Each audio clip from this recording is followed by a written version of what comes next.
I made this gigantic talit, which is like the prayer shawl, Jewish prayer shawl, and it's silk screen printed on a bunch of different layers of fabric. I was trying to kind of explore like my own Jewish identity and like the things that like make Judaism important to me like through this. Great-grandparents from Russia and Poland and Romania and Belarusia. Talk a bit about how you became a rabbi. How did that journey start for you? I am still trying to figure that one out myself. I grew up with an intensely Jewish background. I learned a lot. I went to the Jewish day school, graduated from grade 12, and I rejected it. A friend of mine told me about Reform Judaism, which was very, very different than the Orthodox Judaism that I had grown up with. And last July, I became the rabbi at Temple Shalom. My parents are both from Eastern Europe, so they both came here as immigrants. I was born in Kazakhstan, actually. My granddad's dream was always to move to Israel. After he passed away, my grandma picked all of us and literally just reallocated us to Israel. I'm Lasha. I am trying not to look at the cameras right now. My dad was born in Ukraine.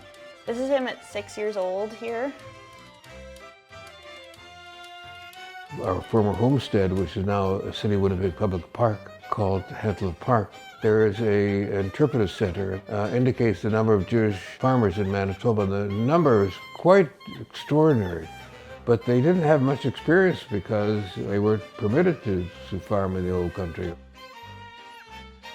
My name is Lexi Moskovich/Dayton. I changed my last name to my husband's name, which in retrospect, I feel like it just totally erases my ethnicity, but that's a whole other story. It's interesting, the perception that my friends in Montreal have of Winnipeg before I moved here. I thought that it was mostly, you think of the prairies, I thought that it was mostly like prairies. Obviously, I never met my great-grandparents, but I think they came from parts of Romania and Lithuania and probably Russia.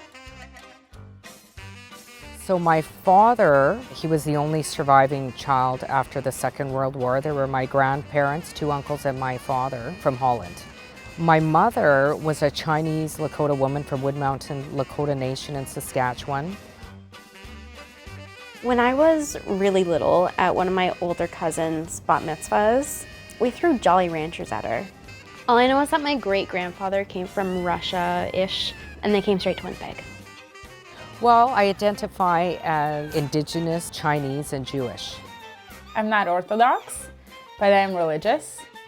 I mean, I'm not religious. I am culturally Jewish. The cultural aspect of being Jewish with like anxiety and bagels, and that's something that I deeply, deeply identify with.